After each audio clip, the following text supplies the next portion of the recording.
If you'd have told me that Taipei would end up being one of my favourite cities, I'd have called you a liar. Our first time in Taiwan got off to a strong start. We flew in with Starlux, Taiwan's premium new airline, which is genuinely the best airline we've ever flown with. Quick train into the centre with wireless phone chargers, and we arrived in the middle of a city with the most 7-Elevens we've ever seen. It was raining, but you can rent umbrellas all over the city. Super cheap and super simple metro with a queuing system, and we were at our first stop, Taipei 101.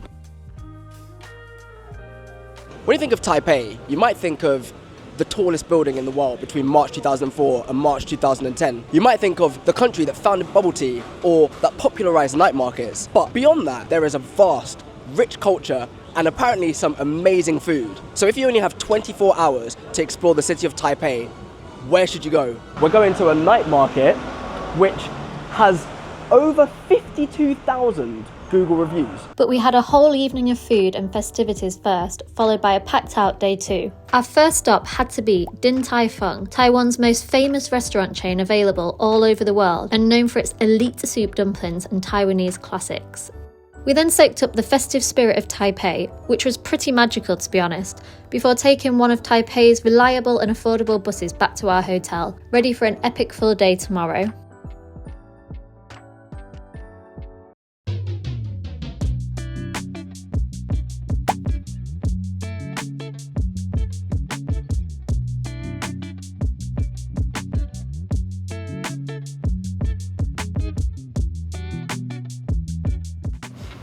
There's so much good pork.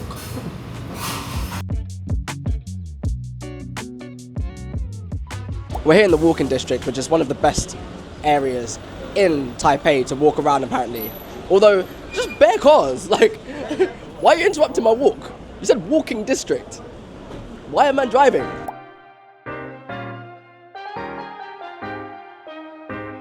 We're now in the Red House, built in 1908 by a Japanese architect. This was the first government-built public market in Taiwan. Today, it's still a market, but serving a slightly different purpose to what it would have done over 100 years ago. Right opposite the Red House is Rainbow Road of Taipei. And no, it's absolutely nothing to do with Mario Kart. There's so many yellow cabs here. It's kind of like New York. I don't know what I was expecting from the city of Taipei, but this definitely isn't it. 2.5 million people in the city, 7 in the metro area. And it just feels calm. It feels relaxing, it feels peaceful.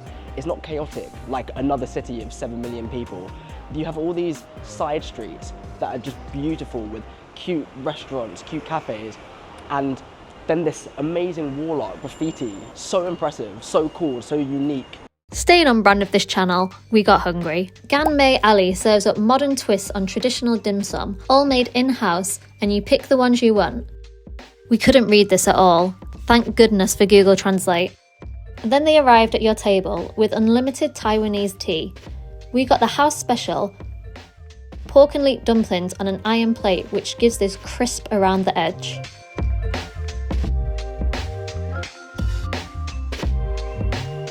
We've walked about 20 minutes from the Xiamen district where we were before to this 19th century historic area with a load of markets and some traditional architecture and temples as well. So we're going to explore the history here, but we're also on the hunt for some bubble tea and some sweet treats.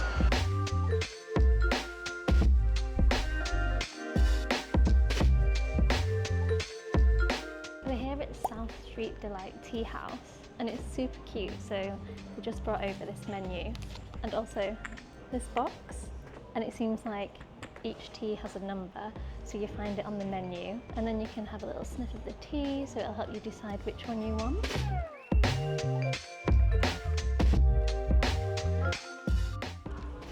Ching ching! It's delicious. It does taste a little bit like hubba bubba. Just been doing some Taiwanese tea etiquette research, and it seems like good etiquette is to down the tea in no less than 3 sips, which we failed to do already. But you start with a small sip, then the main middle gulp, and a last one to enjoy the aftertaste. Sounds to me like how British people drink their beer. It's hot, man. That tea, as amazing as it was, and it really was amazing, was quite expensive. Like $17 or $18 for 2 teas. Unlimited refills though, which is a nice bonus. So you could sit there for hours and hours if you wanted to, and some really nice snacks. Now, we're going to be exploring a little bit more of the historic area, and then later, we're going to a night market, which has over 52,000 Google reviews at a 4.2 rating. Never seen so many Google reviews on anything ever. So this has to be good.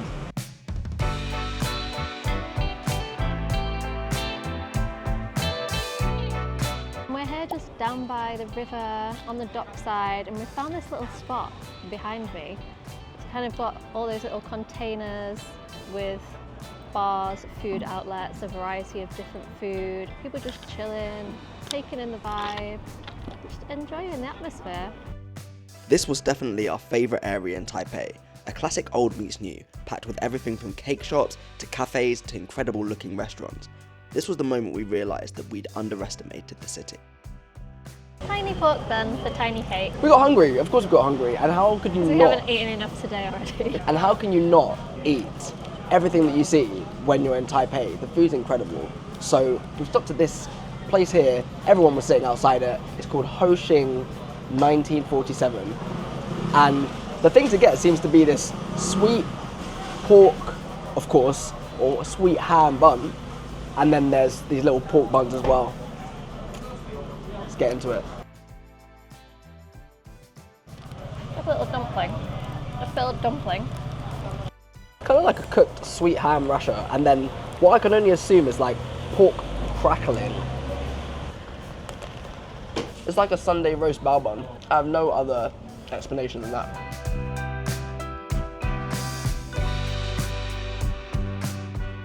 If you'd have told me yesterday when it was raining, bleak, disgusting, that Taipei would end up being one of my favourite cities in Asia, I'd have called you a liar. But today, look at what we've done. Look at what we're doing. Look at where we are. This area where we're walking towards the temples right now is beautiful. It's like a Brooklyn kind of hipster vibe. There's confectionery everywhere.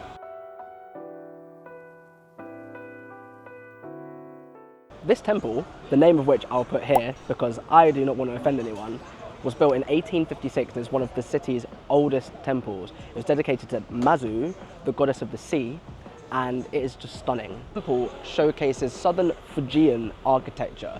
It must have been serious talent to get something like this. As the sun set, we finally made our way to the now 57,000 review night market, ready for some more tastes of Taiwan. Smile! We thought you might want to see us eat a little bit more food today, so we've come here to Ningxia Night Market to try a little bit of everything. We've already done a once-up walkthrough and we're very spoilt for choice. Lots of desserts, lots of savoury treats, so see what we get. Look at the size of this avocado. Okay, oh, cumin. Ah, Taiwan pepper salt. Okay. Taiwan pepper salt, please. Yeah.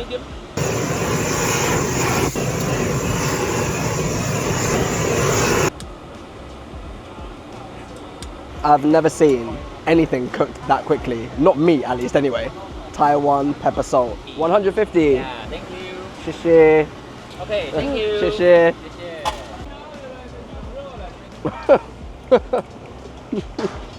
That is ridiculous. I feel like normally when you get affordable cuts of beef, it's really chewy. This is melt in the mouth. Rule number 1 of eating while traveling. If you see a place with a queue, don't ask questions, just get in the queue. Just get in the queue. We saw this place earlier that had a queue for chicken and rice. The chicken and rice is 50 Taiwanese dollars. I think that's like $2 or $1 or something. It's packed out, so we've got some takeaway because there's nowhere to sit. It tastes healthy. That's what I'll say. Tastes healthy. You got these like caramelized sauteed onions and a little bit of almost like a gravy drizzled on top. The chicken is shredded, it's nice, it's juicy, and then you got the rice underneath to bulk it out. Better than Hainanese chicken rice. Don't come at me in the comments. We sat and ate our food and were already planning our next trip to Taipei. Not just because of the food, although you probably wouldn't believe that from watching us pig out all day. Hi, 1 strawberry.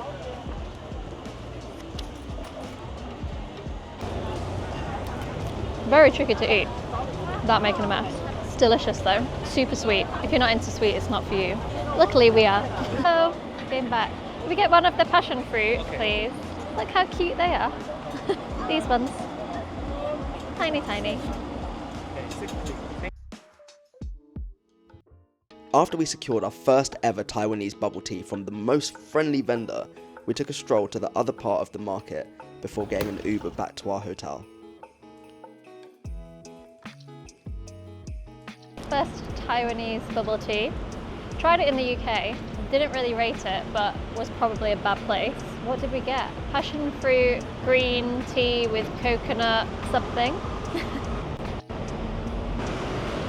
That's delicious. Ooh. Bubble, bubble, bubble, bubble.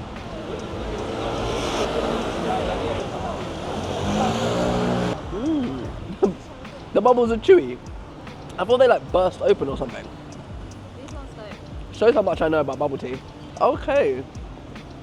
Yeah. This is rough. I get it. I get it. And there's like so many elements to the drink, so you're not just drinking, it's like getting flavours, there's textures. Okay. It says on it, hits the spot. And does it? Hitting a spot for sure. We're spending 3 weeks exploring some of the most expensive but culturally unique cities in Asia. We'll be immersing ourselves in everything that they have to offer, eating, drinking, and endlessly exploring without breaking the bank. Hit subscribe to come along for the journey.